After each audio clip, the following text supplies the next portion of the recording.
Assalamualaikum warahmatullahi wabarakatuh. Waalaikumsalam warahmatullahi wabarakatuh. Selamat pagi semuanya. Pagi Bu. Baiklah, sebelum kita memulai pelajaran hari ini dan agar pelajaran kita tetap nyaman dan berjalan dengan lancar, mari kita membaca doa bersama-sama. Bismillahirrahmanirrahim. Raditu billahi rabban wa bil islami dinan wa bi Muhammadin sallallahu alaihi wasallam nabiyyan wa rasulah.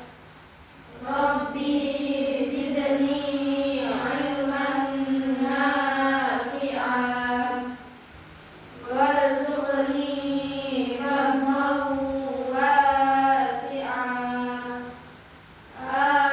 Amin ya rabbal alamin. Alhamdulillahirrahmanirrahim. Ini, oh ya, sebelum masuk pelajaran, Ibu pingin kita tuh membahas sedikit tentang pagi hari kita. Jadi sebelum tadi berangkat sekolah, ada nggak sih yang nyadar kita kan ini dengan latar belakang berbeda-beda nih. Tadi berangkat sekolahnya dengan siapa dan dari mana, terus pasti bertemu dengan banyak orang. Nah, Ibu pingin salah satu dari kalian atau mungkin semuanya itu tuh ada nggak sih yang merasa pagi ini tuh bertemu dengan orang tapi yang perilakunya tuh aneh, yang membuat kalian tuh nggak suka gitu loh. Misalnya kayak kalau Ibu nih tadi pagi Ibu itu ketemu pas di perjalanan nih, Ibu tuh ketemu sama orang yang kalau di jalan itu tuh suka sembarangan. Kalau orang bilang itu kayak the power of mak-mak. Saya belok kanan tapi dia Belok kiri. belok kiri. Terus pas diingetin malah marah-marah balik. Nah, itu tuh apakah termasuk perilaku yang baik atau perilaku tercela menurut kalian? Tercela. Coba salah satu, coba Mbak Eva contohkan perilaku tercela yang tadi pagi nih, ada nggak ketemu? Kalau nggak ada ya udah apa sih? Ada Bu, gibah Bu. Sebelum berangkat sekolah aku lihat orang gibah. Dia membicarakan teman dekatnya sendiri. Oh gitu. Terus kamu tegur nggak tadi? Tegur. Oh tegur. Istighfar dulu pagi-pagi kok udah gibah gitu. Masya Allah.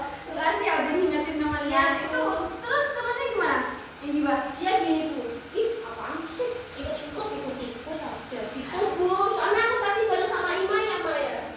Enggak? Iya harus berangkat kamu. Enggak. Oh iya. Enggak aku. Oke, terima kasih ya contohnya. Ini berarti kan apa tadi termasuk perilaku Tercela. Nah, kenapa Ibu bisa sedikit sharing dari Mbak Eva tadi untuk teman-teman? Soalnya pelajaran kita hari ini tuh adalah tentang ayo menghindari perilaku tercela. Nah, jadi tetap ada hubungannya ya, bukan berarti kita yakin sembarangan gitu enggak. Tapi kita apa Mbak Eva? Aku Iya, iya. apa itu? Ngomong terus. Nah, itu dia. Terus. Oh ngomong terus kamu. Ya, ini itulah ya. Jadi di dalam kelas ini tetap membahas tentang pelajaran, walaupun kita forumnya santai. Iya Bu. Ya. Sebelumnya ada yang tahu nggak sih? Menurut kalian tuh apa sih perilaku tercela? Apa? Perilaku yang tidak diselai apa? Ya, ada lagi? Tidak itu tidak apa namanya? Apa? Tidak berjalan yang lurus. Ya. Tikungan. Ya, tikungan, tanjakan, belok 9. Belok 9 itu salah. Ya, benar sekali. Jelas ya, perilaku tercela itu adalah perilaku yang tidak disukai oleh Allah dan dilarang oleh Allah. Jadi jelas ya, dari dulu dari kecil itu kita udah diajarin. Jadi bukan berarti di sini kita materi kita perilaku tercela terus kita baru belajar, bukan. Di sini itu hanya mengulang kembali. Terus apa sih definisinya? Padahal sebenarnya kita tuh udah tahu dari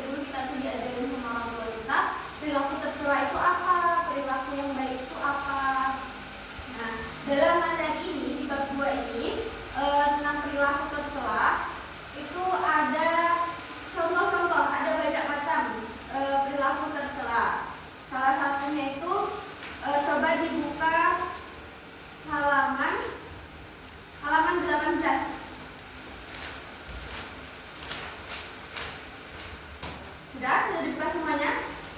Sudah ya. Ya, di sini tuh di bab perilaku tercela ada salah satunya itu adalah hubud dunia. Hubud dunia itu bahasa Arab, yang bahasa Indonesia itu adalah yang artinya cinta dunia. Hubud dunia, cinta dunia. Sebelum memasuki pengertian hubud dunia, ada yang paham nggak sih? Kayak sekilas apa sih cinta dunia itu gimana sih? Apakah sama kayak aku cinta pacarku? Apakah aku cinta orang tuaku atau bagaimana? Hubud dunia itu bagaimana? Ada yang tahu nggak? Sekilas aja nih. Sekilas aja. Ada yang tahu? Mencari uang sampai lupa sholat. Sampai lupa sholat. Terus ada lagi? Ada Mencari uang sampai lupa sholat. Terus ada lagi nggak? terus Hidupnya mewah-mewah dulu. Hidup mewah-mewah. Terus ada lagi? hidupnya mewah tapi tidak sedekah. Ya benar. Terus ada lagi nggak? Udah dulu. Ya, itu ya. Ibu bacakan pengertian hubud dunia, yaitu menganggap bahwa dunia dan segala kenikmatannya bersifat kekal dan mengekalkan dirinya. Maksud dari sini udah paham ya, bahwasanya hubud dunia itu dia menganggap dunia dan segala isinya ini kekal. Jadi nggak ada akhirat, nggak ada apa namanya kehidupan setelah kematian. Dia nggak percaya itu, nggak percaya. Dia percaya itu bahwasanya dunia itu kekal. Jadi disitulah dia mencari semuanya tanpa memikirkan urusan akhirat.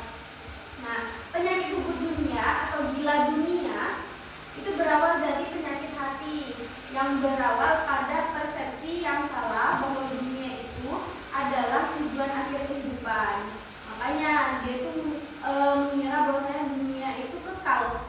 Jadi akhir hidupnya itu cuma di dunia, udah gitu aja. Nggak tahu bahwasanya setelah di dunia ini nanti kita ada lagi kehidupan selanjutnya. Padahal di dunia itu kita disuruh untuk mengumpulkan beramal, padahal untuk yang persiapan di akhirat. Nah, sampai sini udah paham ya hubud dunia itu apa? Oke. Terus ciri-ciri seseorang yang memiliki sikap hubud dunia yang pertama yaitu menjadikan dunia sebagai tujuan utama seperti tadi yang kita bahas. Terus dia kikir, tidak rela sedikit pun hartanya lepas atau berkurang. Nah, seperti tadi orang kaya tapi dia pelit. Padahal kalau misalnya dia bersedekah ya sampai ratusan juta, itu tuh sampai 7 turunan pun dia nggak bakalan berkurang hartanya. Cuman karena dia merasa uang ini adalah milikku semuanya, tidak ada bagian orang lain, aku nggak boleh sedekah atau yang lainnya juga. Nah, itu salah satu ciri-ciri orang yang memiliki sikap hubud dunia. Terus ada lagi nih bahaya hubud dunia. Yang pertama yaitu cinta dunia akan melalaikan kita untuk mengingat Allah. Seperti tadi, mencari uang sampai dia tuh lupa sholat. Padahal yang memberikan dia uang itu siapa? Allah. Nah, terus ada juga cinta dunia merupakan sumber segala perbuatan dosa, yang mana mengakibatkan dia tuh jadi nggak perlu buat sholat, nggak perlu berbuat baik, nggak perlu yang menjadikan itu amal. Dia nggak memerlukan itu, soalnya dia merasa di dunia ini udah cukup gitu aja. Nah, oke. Di sini ibu pingin setelah ini tadi, setelah pengertian, terus ciri-ciri, terus bahaya hubud dunia, ibu pingin sekarang kita buat jadi 2 kelompok. Jadi 2 kelompok. Nama kelompoknya kelompok makanan, ya. Kelompok makanan. Nanti buat sendiri nama kelompoknya. Ibu kasih waktu 3 menit untuk memikirkan. Jadi di sini kalian cari satu kasus yang dimana di situ mencerminkan hubud dunia. Terus bagaimana cara menurut kalian caranya menyelesaikan sikap hubud dunia si ini tadi itu bagaimana? Gitu ya. Paham sampai sini? Paham ya? Oke, silakan. silakan dibuat 2 kelompok, bikin nama kelompoknya, terus nanti ada yang mempresentasikan. Kasih waktu 3 menit dari sekarang.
coba dipikirkan bagaimana penyelesaiannya.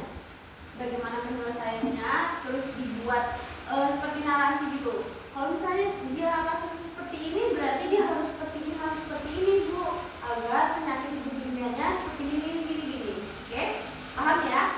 Oke. Sampai sini ada yang mau ditanyakan? Aku mau tanya, Ya. kalau orang kaya dikasih sedekah tapi di video itu masih ujung-ujungnya ya Bu? Oh, seperti yang viral-viral zaman sekarang ya? Ya, banyak aja seperti itu. Kalau menurut saya, itu tuh tergantung dengan niatnya dan tergantung dengan sudut pandang orang melihatnya juga. Kan ada orang yang membuat video seperti itu. Sekarang ya, zaman sekarang, orang-orang itu kebanyakan melihat sesuatu itu tuh dari dunia maya daripada dunia nyata. Jadi sebenarnya ada plus minusnya juga dibuat seperti itu. Dimana kalau misalnya plusnya ya, itu tuh menjadikan motivasi buat orang-orang yang di situ tuh juga ingin bersedekah juga, punya banyak harta. Terus dia bingung mau diapain nih hartaku, kok kebanyakan gitu kan. Oh iya, aku kemarin habis lihat scroll di TikTok, oh, ada orang yang bersedekah sama anak yatim. Nah, itu kan bisa memotivasi. Tapi ada juga minusnya, dimana dia tuh bisa membuat orang itu menjadi sombong karena pujian dari orang, dia mengharapkan pujian. Sedangkan katanya kan kalau bersedekah itu memberi tangan kanan, tangan kiri itu nggak boleh sampai tahu. Gitu ya. Oke, sampai sini. Ada yang mau tanyakan lagi? Oke. Terima kasih untuk hari ini. Terima kasih semangatnya. Terima kasih partisipasinya. Dan pertanyaan-pertanyaannya tadi keren banget. Kalau tidak ada yang ditanyakan, sudah paham ya tugasnya hari ini? Iya Bu. Oke, dikerjakan ya? Insya Allah Bu. Oke, siap. Oke, kalau nggak ada yang ditanyakan,